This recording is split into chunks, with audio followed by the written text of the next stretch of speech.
Everyone dreads dealing with council, from engineers to architects and town planners and even the residents.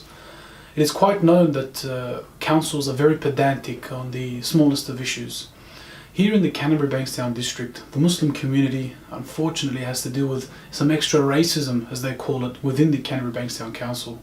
Join me on this investigation as we go through the kick-off incident, Councillor Jim Daniels' immediate review, and a lot more incidents that have got to do with DA applications that seems to be unfair within the Muslim community.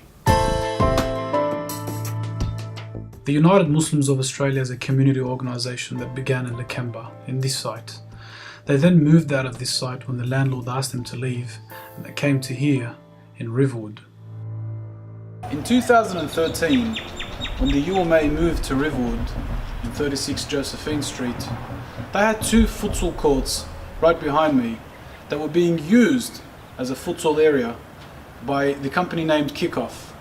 However, when the UMA Centre rented this premises, the council objected for the UMA to use this land as a futsal area.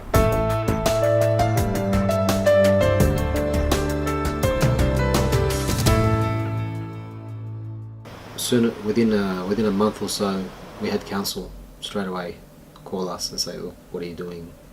You need to come and talk to us. You need to submit a DA."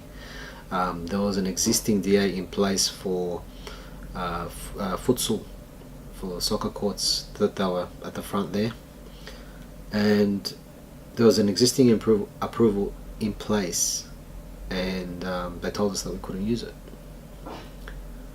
Now, obviously, we found it like a little bit strange that there's an approval in place, and we can't use the courts because we leased the premises on the proviso that we could obviously run our youth programs utilising those futsal courts.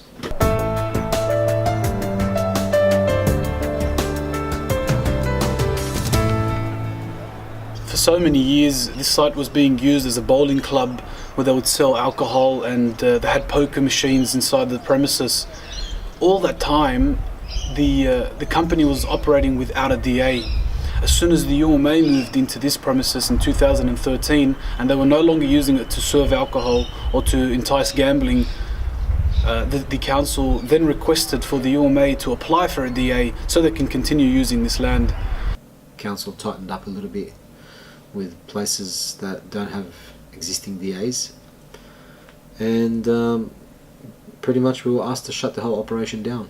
Okay. Is it fair enough though to shut the operations if you don't have an existing DA? If you're speaking legally, yes. If you're speaking morally, no.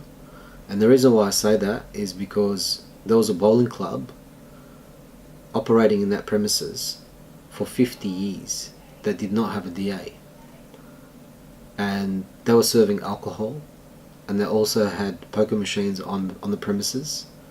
So it was a gambling facility as well as serving alcohol, and they had no DA, and they were left alone for 50 years, and we were there for 3 years. We weren't serving alcohol, we weren't enticing gambling, and we were shut down.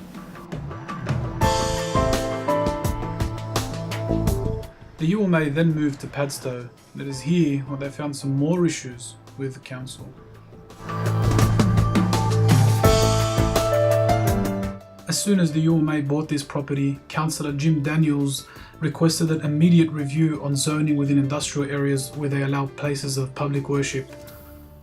The news came out, people knew that the UMA had purchased a big block of land here, 6,000 square meters, and we started to advertise to the community that we are planning to establish a mosque and Islamic center here. So many of the locals and neighbours weren't happy about it, and amongst the people who jumped on board with them are some of the councillors from Bankstown Council, and they were campaigning against the UMA establishing any Islamic center, not targeting the UMA, but the reality is it was just targeting any Muslim organisation to be in this area.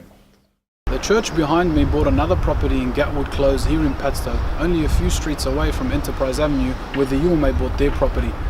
They applied for the DA, they went through the normal processes and got their paperwork done with council, Only a few months later, they received the DA.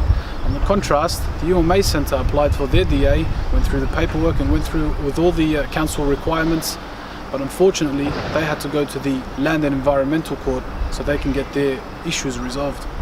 So we've lodged our DA application to the council. Prior to that, for your information, we sat down with the council before we even purchased this property, and we consulted them, and we told them this is what we want to do. Is there any issues? They said, look, it falls in within the zoning of this area.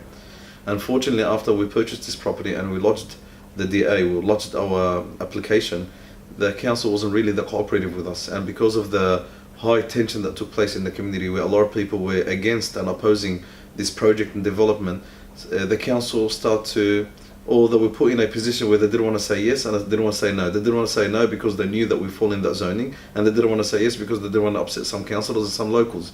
So we were forced to take this to court. After 40 days, we were deemed refusal, so we took it to court. Within a space of 4 or 5 months, the judge realised that this falls within the zoning. We are in an industrial area, we've got a big property, everything ticks the boxes, and we are right next door to a place of worship, which is a church. So why shouldn't we have a community centre here? So when you have a refusal, you've got 6 months to appeal the decision, and we appealed that decision, and it became a court matter, and it was positive in the fact that we got it approved, because sometimes councillors would prefer that. Councillors would prefer it because they don't want to make the decision. You said because everyone's watching you. So if anyone puts their hand up to say, I'm supporting this, that affects their, numbers in terms of polls. So it's all a numbers game? Of course it is.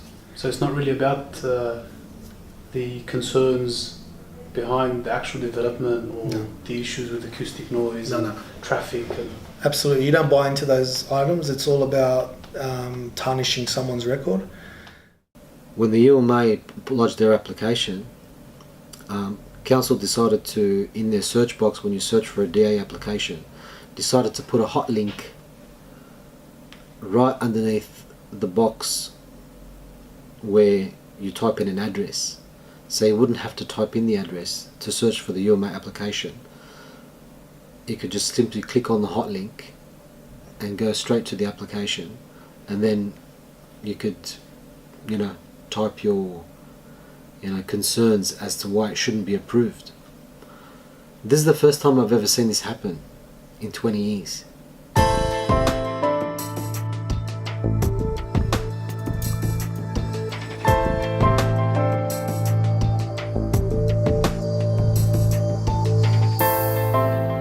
Why, when the church in Padstow lodged their application, they didn't set up a hot link underneath the search box? And by the way, that hot link stayed there for about 12 months, didn't move. And I rang up council about 3 times asking them to remove it, and no one got back to me.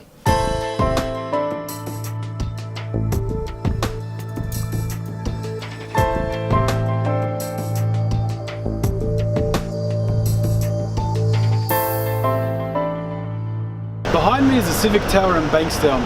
This is the home of the Canterbury Bankstown Council.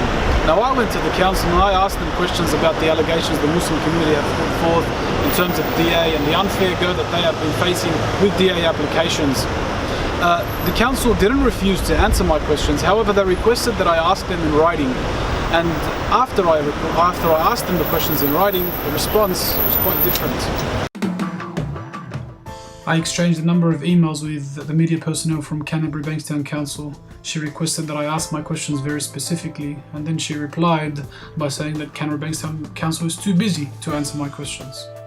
In general response though, Council can assure you it follows a stringent process for all development applications having regards to its policies, controls and applicable New South Wales planning legislation. This includes community consultation. So what the Muslim community wants from the Canterbury Bankstown Council is just a fair platform, a fair go. The UMA in particular is going to apply for their DA for the public worship site for the second premises in Padstow. They don't want to spend more time and more money going through court procedures and whatnot. Now, The Muslim community also wants to see some flexibility within the council so they can provide the services for the growing needs in this highly populated area where the Muslims are situated. My name is Ibrahim Dadoon. I'm a student journalist from Griffith University, and thank you for watching.